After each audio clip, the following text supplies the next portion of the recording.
ನಮಸ್ತೆ ವೀಕ್ಷಕರೇ, ನೋಡಿ ಅಡಿಕೆ ಗಿಡ ನಡುವುದು ಹೇಗೆ ಅಂತ ತೋರಿಸ್ತೇನೆ. ನೋಡಿ, ಇದು ದೊಡ್ಡ ಗಿಡ, ಅಡಿಕೆ ಗಿಡ.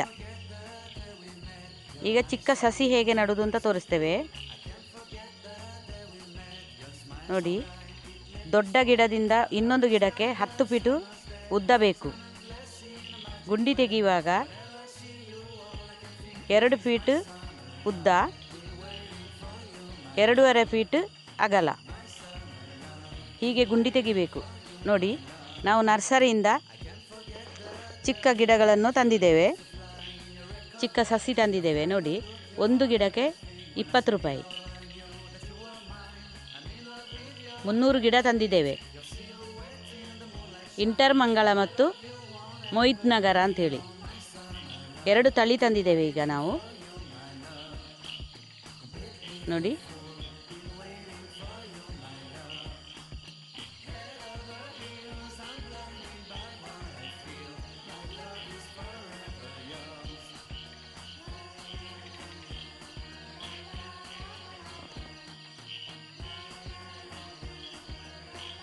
ನೋಡಿ ಗಿಡ.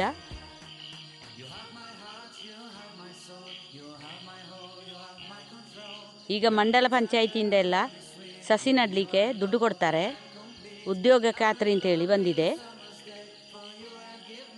ಅದೆಲ್ಲ ಗಿಡ ನಟ್ಟು ಕರೆಕ್ಟಾಗಿ ಗುಂಡಿ ತೆಗೆದು ನಾವು ಫೋಟೋ ತೆಗೆದು ಕೊಟ್ಟರೆ ಅವರು ಬಂದು ಚೆಕ್ ಮಾಡಿ ದುಡ್ಡು ಕೊಡ್ತಾರೆ. ಗುಂಡಿ ಎಲ್ಲ ಕರೆಕ್ಟಾಗಿರಬೇಕು ಮಾತ್ರ, ಅವರು ಹೇಳಿದಷ್ಟೇ.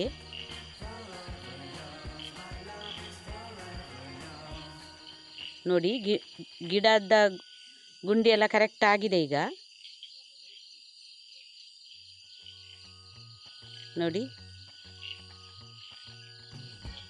ಗಿಡ ನಟ್ಟ ಕೂಡಲೇ ಮಣ್ಣು ಸಿಡಿತದೆ, ಅದಕ್ಕೆ ಕೂಡಲೇ ನಾವು ಸೊಪ್ಪು ಕೂಡ ಹಾಕಬೇಕು. ಈಗ ಅದಕ್ಕೆ ಯಾವುದೇ ಗೊಬ್ಬರ ಹಾಕಬಾರ್ದು. 1 ತಿಂಗಳ ನಂತರ ಬೇವಿನ ಹಿಂಡಿ ಗೊಬ್ಬರ ಅಥವಾ ಹಟ್ಟಿ ಗೊಬ್ಬರ ಹಾಕ್ಬೋದು.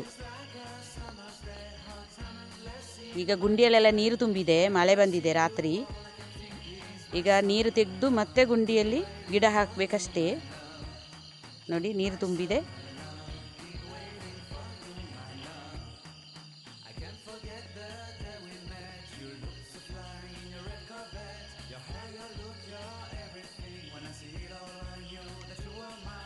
ನೋಡಿ, ಗಿಡ ನೆಡ್ತಾ ಇದ್ದಾರೆ. ನೋಡಿ,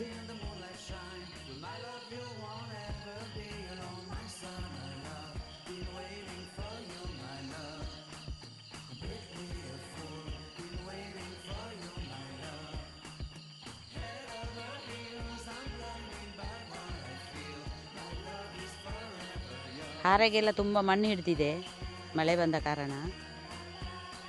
ನೋಡಿ, ಅಷ್ಟೇ ಗುಂಡಿ ತೆಗೆಯುವುದು. ಬೆಡ್ಡಿಂದ ಮೇಲೆ ಗಿಡ ಬರಬಾರ್ದು. ನೋಡಿ ನೋಡಿ ಹೇಗೆ ನಡ್ತಾರೆ ನೋಡಿ, ತೋರಿಸ್ತೇವೆ ನೋಡಿ. ನೋಡಿ, ಆ ಬೆಡ್ಡಿನಿಂದ ಮೇಲೆ ಗಿಡ ಬರಬಾರ್ದು. ನೋಡಿ, ಕರೆಕ್ಟ್ ನೋಡಿ, ಹೀಗೆ.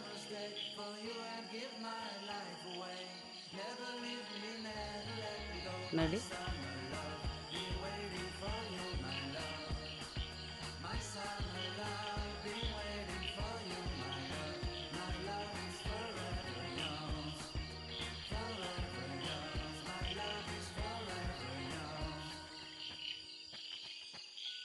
ಈ ಅಡಿಕೆ ಸಸಿ 3 ವರ್ಷದಲ್ಲಿ ಅಡಿಕೆ ಕಾಯಿ ಸಿಗ್ತದೆ ಈಗ ನಮಗೆ. ಅದು ಬೇರೆ ಹಚ್ಚಿದ್ದೇವೆ ನಾವು ಕೂಡ. ಈ ಗಿಡ ಕೂಡ ಅದೇ ತಳಿ. 3 ವರ್ಷದಲ್ಲಿ ಅಡಿಕೆ ಆಗ್ತದೆ. ಚೆನ್ನಾಗಿ ನೋಡ್ಕೊಳ್ಬೇಕು. ಮಳೆಗಾಲದ ಎಂಡಿನಲ್ಲಿ ಗಿಡ ನೆಡಬೇಕು. 3 ತಿಂಗಳಿಗೊಮ್ಮೆ ಗಿಡ ಸ್ವಲ್ಪ ದೊಡ್ಡದಾಗೋ ತನಕ ಗೊಬ್ಬರ ಹಾಕ್ತಾ ಇರಬೇಕು. ಹಟ್ಟಿ ಗೊಬ್ಬರ ಆಗಲಿ ಅಥವಾ ಯಾವುದು ಬೇವಿನ ಹಿಂಡಿ, ಎರೆಹುಳು ಗೊಬ್ಬರ ಯಾವುದು ಕೂಡ ಹಾಕ್ಬೋದು. ನೋಡಿ,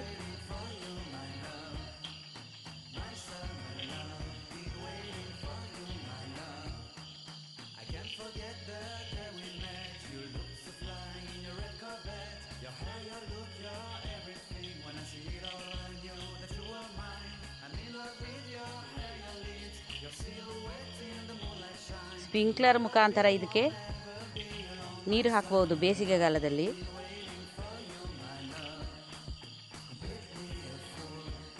ನೋಡಿ,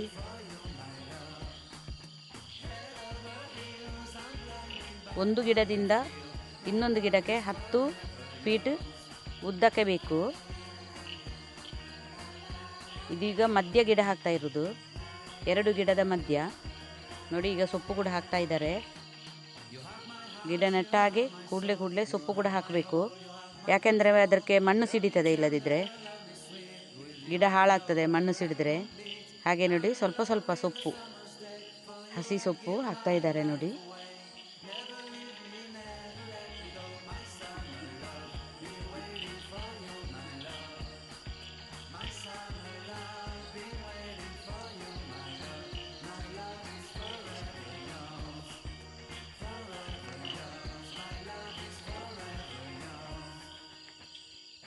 ನೋಡಿ, ಪಯಸ್ವಿನಿ ನದಿ ನಮ್ಮ ತೋಟದ ಹತ್ತಿರ ಇದೆ. ನೋಡಿ, ಅದರಲ್ಲಿ ಫುಲ್ಲು ನೀರು ಹೋಗ್ತಾ ಇದೆ, ಮಳೆ ನೀರು. ಪಯಸ್ವಿನಿ ನದಿ ಅಂತ ಹೆಸರು ಇದರದು. ಒಮ್ಮೊಮ್ಮೆ ತೋಟಕ್ಕೆ ಕೂಡ ನೀರು ಬರ್ತದೆ ಫುಲ್ಲಾದಾಗ. ಬೇಸಿಗೆಗಾಲದಲ್ಲಂತೂ ತುಂಬ ಚೆನ್ನಾಗಿ ಇರ್ತದೆ, ಬಟ್ಟೆ ಒಗಿಲಿಕ್ಕೆ, ಮಕ್ಕಳಿಗೆ ಸ್ನಾನ ಮಾಡಲಿಕ್ಕೆ. ತುಂಬ ಜನ ಎಲ್ಲ ಇಳಿತಾರೆ. ಈಗ ಇಳಿಲಿಕ್ಕೆ ಡೇಂಜರ್, ಈಗ ಇಳಿದ್ರೆ. ನೋಡಿ, ಹೇಗೆ ನೀರು ಹೋಗ್ತಾ ಇದೆ ನೋಡಿ.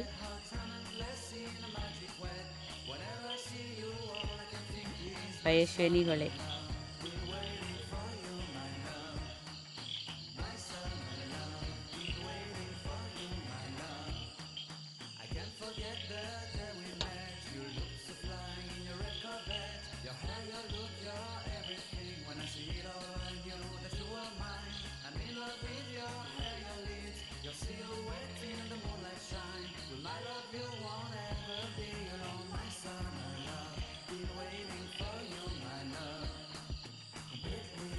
ಇದು ನೆಟ್ಟು ಆದ ಮೇಲೆ ಎಲ್ಲ ಮಂಡಲ ಪಂಚಾಯಿತಿಯಿಂದ ಬರ್ತಾರೆ ನೋಡಲಿಕ್ಕೆ ಕರೆಕ್ಟ್ ಆಗಿದೆ ಎಲ್ಲೋ ಅಂಥೇಳಿ.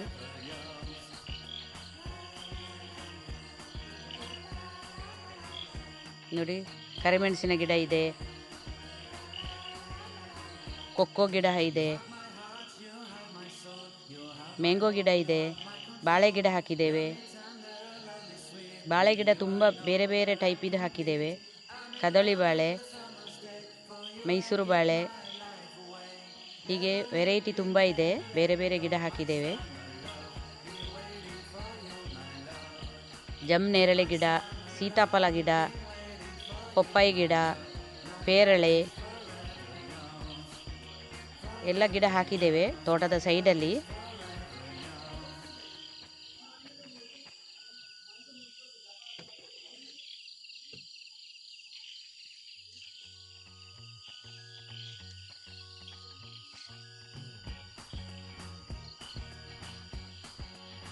ನೋಡಿ, ಸಣ್ಣ ಗಿಡದಲ್ಲಿ ಅಡಿಕೆ ಆಗಿದೆ. ನೋಡಿ, ಚಿಕ್ಕ ಚಿಕ್ಕದಾಗಿ ಬಂದಿದೆ. ತುಂಬ ಚಿಕ್ಕ ಗಿಡ ಇದು. ನೋಡಿ, ಇದು ಅದರ ಹೂ. ಅಡಿಕೆ ಆಗಲಿಕ್ಕೆ ಮೊದಲು ಈ ಥರ ಹೂವು ಬರ್ತದೆ ನೋಡಿ. ಅದು ಓಪನ್ ಆಗಿ ಅದರಿಂದ ನೋಡಿ ಈ ಥರ ಚಿಕ್ಕ ಚಿಕ್ಕ ಅಡಿಕೆ ಬಂದು ನಂತರ ಅದು ಬೆಳೆದು ಹಣ್ಣಾಗೋದು. 1 kg ಅಡಿಕೆ ಒಣಗಿಸಿ ಸುಳಿದದ್ದಕ್ಕೆ ಈಗ 400 ರೂಪಾಯಿ ಇದೆ ನೋಡಿ. ಈ ಮಳೆಗಾಲದ ಅಡಿಕೆ ಈಗ ಒಣಗಲಿಕ್ಕೆ ಹಾಕಿದ್ದೇವೆ ನೋಡಿ. ಒಣಗಿದೆ ಹೇಗೆ ನೋಡಿ.